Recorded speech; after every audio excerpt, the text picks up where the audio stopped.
Hello and welcome to ongoing town meeting day coverage here at Town Meeting Television. We are bringing you candidates, budgets, and ballot information in advance of March 7th, when you will go out and vote on all of those local issues. And in Winooski, maybe help me out, is Winooski mailing ballots to residents? No, we're not. Not. No. So if you want to vote in Winooski, and we're here today with Bryn Oakleaf and Charles Judge, who are candidates for the two seats, and they are the Winooski City Council seats. I assume it's a 2-year and a 3-year seat. Is that correct? Both are 2 years. Both are 2-year seats. Yep. Great. Mm-hmm. So if you want to vote in the upcoming election in Winooski, you will either go to your local polling place, or you can request a ballot in advance from your city clerk. Welcome, Bryn and Charles. And we have Charles zooming in, or virtualizing in from the Sphere, and we have Bryn here with us. So welcome. Yeah, Thanks for joining us. Thank you. We're going to start out with some questions, opening statement from each of you. And if you're watching from home, feel free to call 802-862-3966 with your calls for these candidates. And again, you're uncontested, you're not running against each other. But we'll start with Charles online, if we can. And let's hear from you why you're running and what will be different for Winooski if you are elected. Hi, my name is Charlie Judge. I've been a Vermont resident for about 7 years, and I've been in Winooski for 4. I made the decision to run for city council because I feel that having someone who rents in Winooski and identifies as a blue-collar worker will be essential to bringing about the changes that many of the residents have said they'd like to see. The majority of Winooski residents are also renters, like service workers, who are currently in their careers and get into higher years. And if elected, I'd say use my time on city council to support the progressive ideas and also support the ones that are already in motion.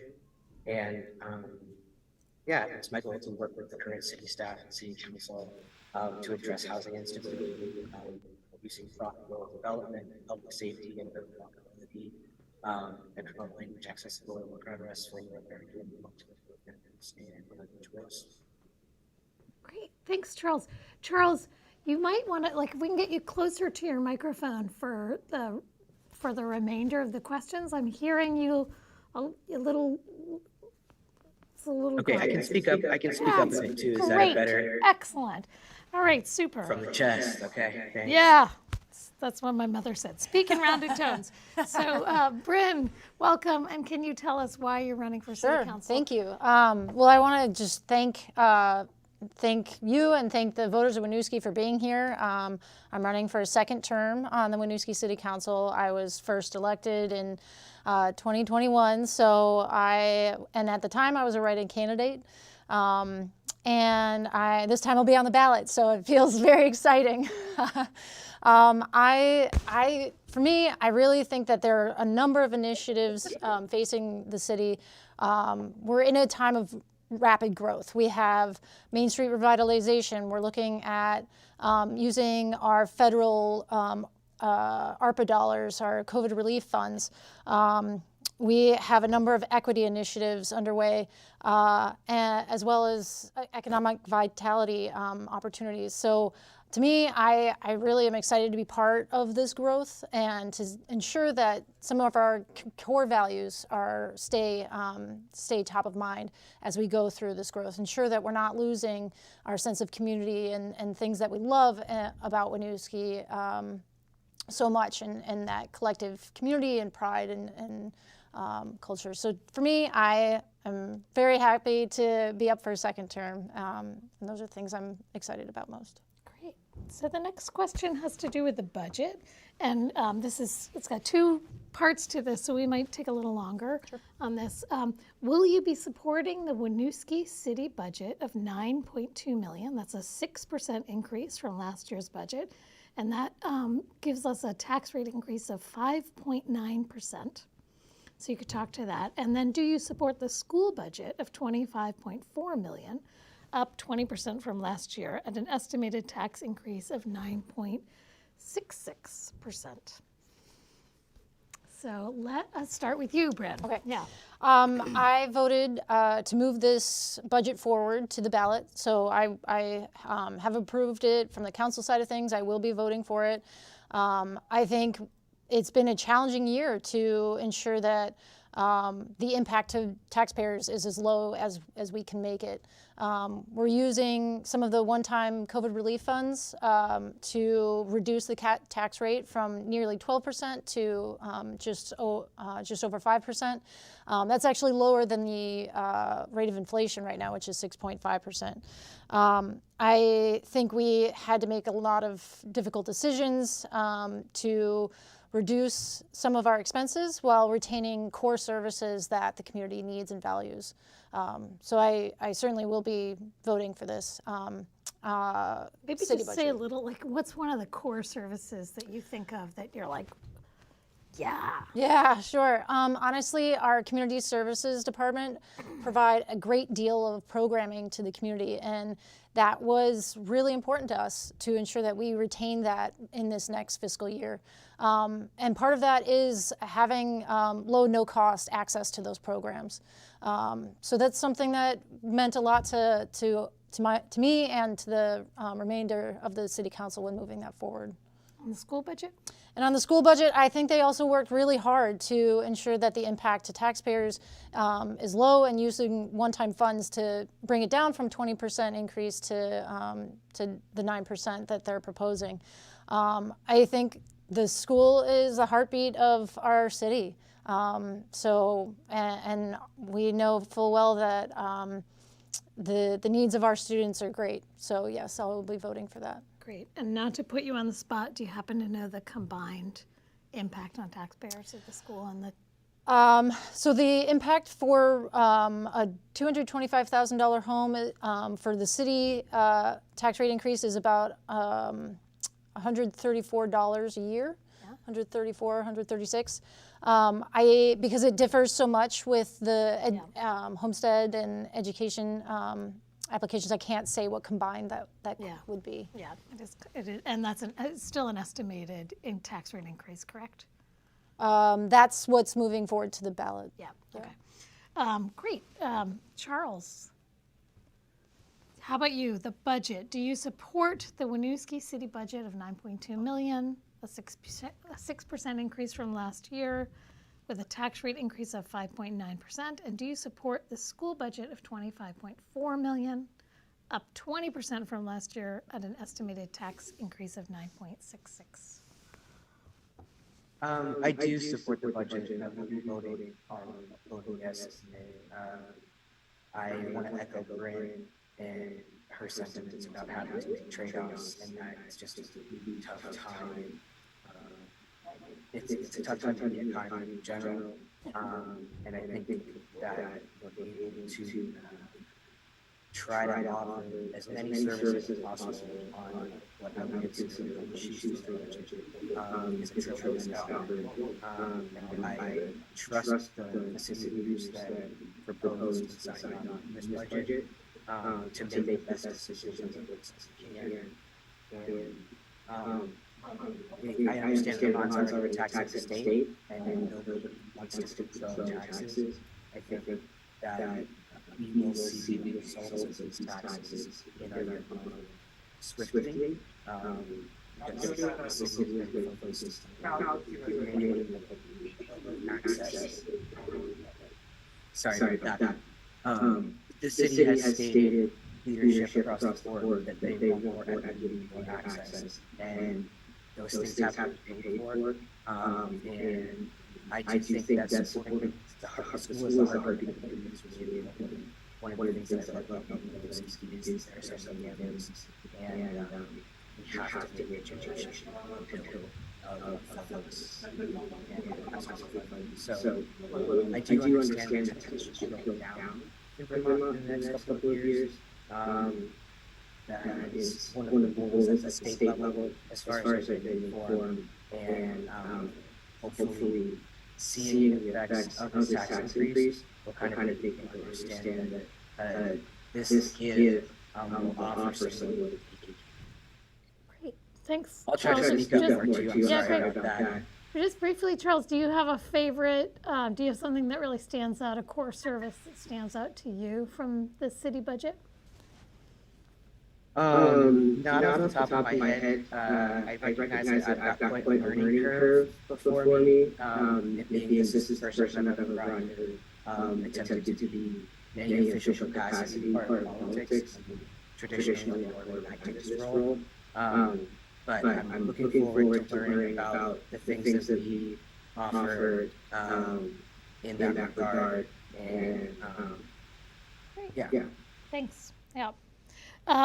Ballot items. So Winooski has two other items on the ballot. Article 3 that allows the city to accept funds from sources other than taxes, and Article 4 that would give the city council the power to provide by ordinance protections for residential tenants from eviction without just cause. Tell us your thoughts on these and why you will or will not be supporting them in March. And we're going to start with you, Charles.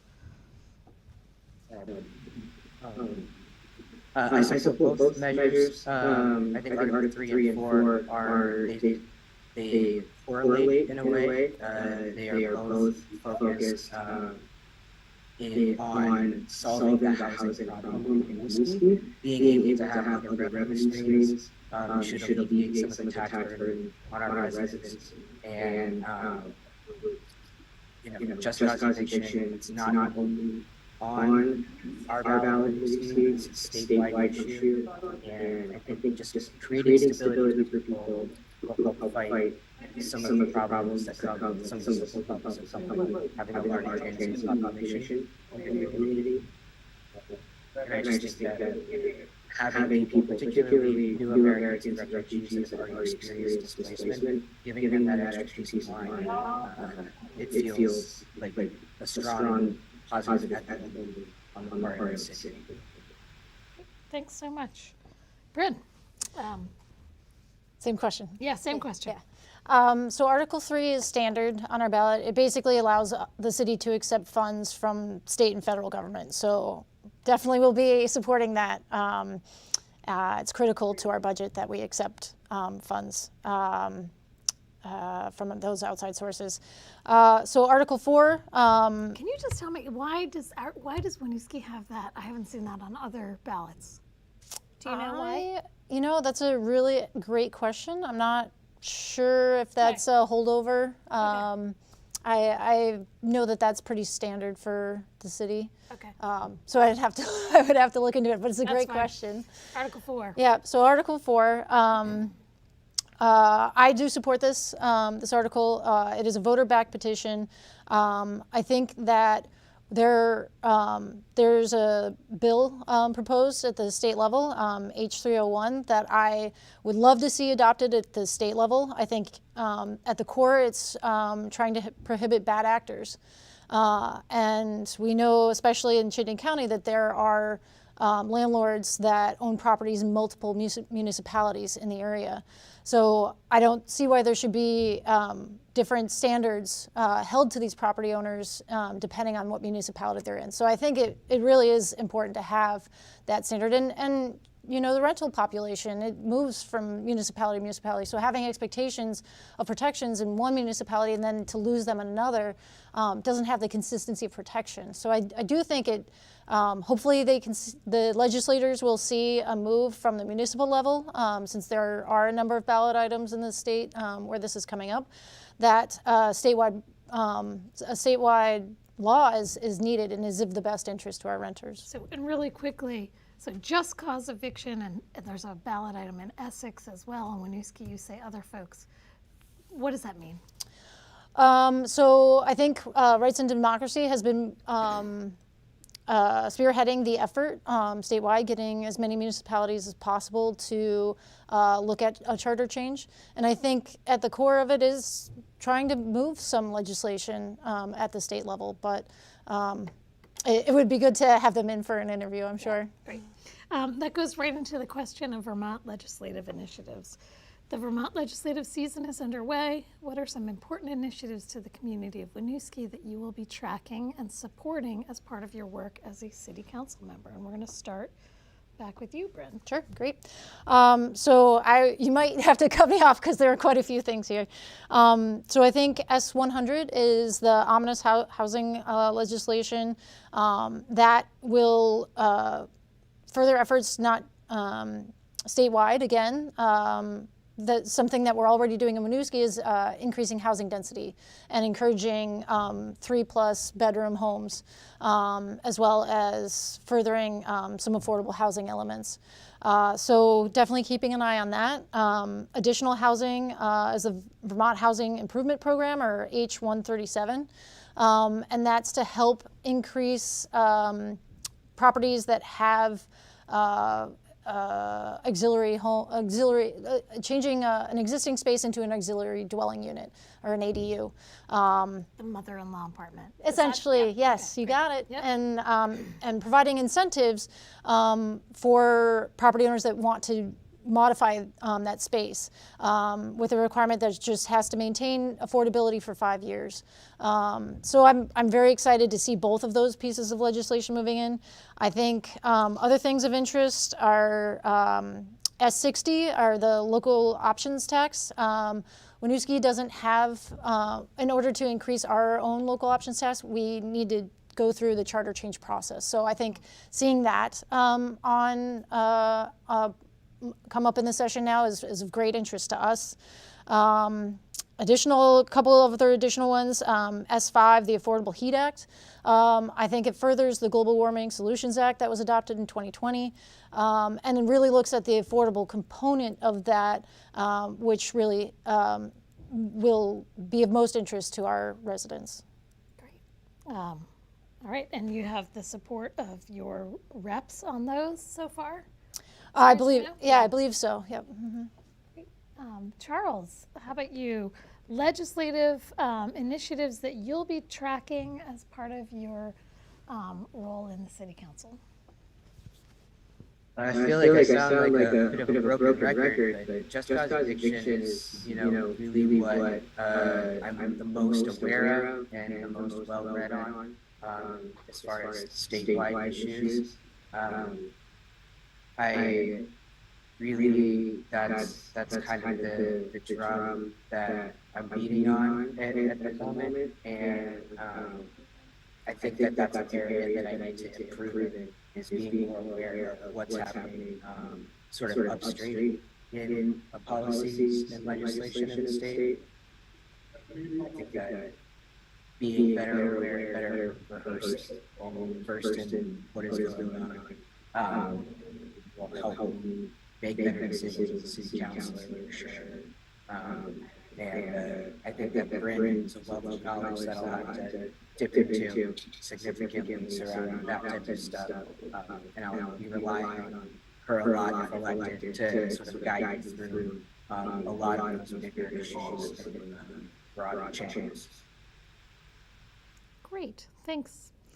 Housing. So I think I know where you're going to go on this, Charles, but does Winooski have a housing crisis? What do you see as the nature of housing in Winooski, and how to meet the need for safe and affordable housing for residents, students, and visitors? And so when we talk about the nature of housing, you might talk about, is it heavy on the rental? Is it heavy on single family? Is it heavy on single bedroom units? Like, talk to me about what does Winooski housing look like? I only heard about a third of what you just spoke. I'm sorry, can you repeat that? Yeah, does Winooski have a housing crisis? And what do you see as the nature of housing in Winooski? What does the makeup of housing look like? How do we meet the need for safe and affordable housing for residents, students, and visitors? Adopting form-based code has definitely helped, and I think that that's the way forward. We know that we need denser housing, that we need more units. I don't know if I would define what Winooski is experiencing as a crisis, but that could also be reflecting on my own experience as a renter. I'm sure that there are people out there that's been experiencing a housing crisis. I think that by continuing to invest in those projects that create 2 and 3 bedroom apartments, that offer assisted rent units, like CHT, Burlington Housing Authority, those kind of partnerships can be very effective. But we also need to keep in mind just what the market rate rent is at in those buildings too. There's not a lot of affordable housing being built in the city, and I'd really like to use my position with Ballot Items city council to try to make sure that we're focusing on that, and then make sure that people that are already in know what we do about the income demographics there. That people don't make as much money in Winooski as they do in other municipalities. That maybe taking some addressing that, I think, is going to be like paramount to the next couple of years. And yeah, I can see how some people would define it as a crisis, though.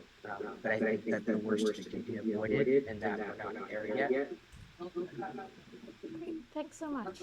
And Bryn, to you, the same question about housing in Winooski. Sure, thanks. I think this is one of our priorities with the City Council, is improving the number of homes that are available, looking at affordable homes as well as market rate homes, as well as homes that are 3-bedroom or larger. Improving density, so City Council has already worked on improving housing density through our ordinances, incentivizing 3-bedroom or greater. Looking at parking minimums to help, again, incentivize more affordable homes with developers. Just this past year, we've approved the Housing Trust Fund and approved our first application for the Housing Trust Fund. So that's a significant amount of work that has come through Councilor Duncan, who will be stepping out of his seat at the end of this term. Very excited about that. And I think all of that just helps to come together to achieve some of these goals of improving the accessibility to affordable housing, to market rate housing, to ensuring that there is competition. So the vacancy rate, I think, is below 0.5% right now. And I think it's healthier. A healthier market is I think in the 2 to 3% range for vacancy, or even more, or even 5%. So having that competition also gives renters and buyers choice that they don't have right now. Speaking to Champlain Housing Trust, we just had the ribbon cutting ceremony, for lack of another word, just opening Butternut Grove, 20 units of perpetually affordable housing off Mallett's Bay this past year. So there's quite a bit of work that is happening, and there continues to be a lot of work that's happening. And I'm really excited to take another term in council to see more of those efforts move forward. Great. Let's do a quick round on the love of Winooski, so we can get to the other questions that are on this. Tell us what you care about, why you want to work as a city councilor for the community of Winooski. Really, what's your favorite spot in Winooski, and why do you live there? So I've been in Winooski, I've been in Vermont since 2009, and I've spent the majority, probably 12 years, 10 to 12 years of that time in Winooski itself, leaving briefly and returning. So I started as a renter and loved it enough I've become a homeowner. It's a place where I feel like I see my neighbors. I'm friends with my neighbors. I'm friends with, the city staff. And I really appreciate the sense of community. For being a city, it's the size just makes it feel like more like a town in many ways, where you just know your neighbors. And some of my favorite places are Landry. I think we've made improvements to the tennis courts so we can play pickleball there now. So I'll admit that I take advantage of that with my friends quite a bit. the Riverwalk. I think it's just beautiful space down there. It's very tranquil and an amazing attraction for our city. Yeah. So. Charles, what do you love about Winooski? Why do you live there? I really appreciate, again, echoing Bryn, but it's a very warm, small feeling city for it being 7,600 plus, 7,800 plus residents. I love the access to natural space. I spend a lot of time in the Gilbert natural area, and then also in Salmon Bowl, mostly in summer, but like Gilbert and Costamont are great for walks in general. I really enjoy Rosie's. A latte and chocolate is a perfect like Friday treat, and I spend a lot of time in Four Quarters for Burger Tuesday, and yeah, I came to Winooski because it was affordable and accessible to better economic opportunities than I had in Montpelier, which is where I started out. No shade to Montpelier, it's a great town, but I needed access to social service work, and I was working for cops at the time, so I needed to be closer, and everything sort of fell into place to grant my first floor apartment in a split level duplex. And yeah, it's been really great ever since. And my goal is to ultimately own Winooski if I can. And I think being on city council will help me make that accessible for local people like young workers that are just sort of not too far into their career yet. Yeah, it's a champion town, and that's rare. Could you hear me okay? Because I I'm just saw. hearing you. Yeah, great. That's Okay. great.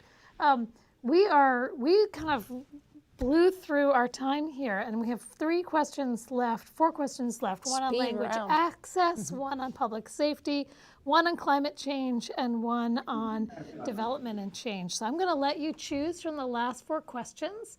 Do you have the questions in front of you, Charles? I'm just going to have you choose from one of those. What's the question that you feel strongly about and you want to answer? So we're going to start with you, Charles. All right, choose. I'll go with climate change. Climate change, it feels so much bigger than individual action. It has to be collective, and it has to have community support. When I think of like big change that would seem radical in other parts of the country, I think about having composting. In Burlington as like something that's required. We know that soil is depleting in other places. Having composting programs just kind of makes sense to keep our food system stable, and that happened because people already believed in it.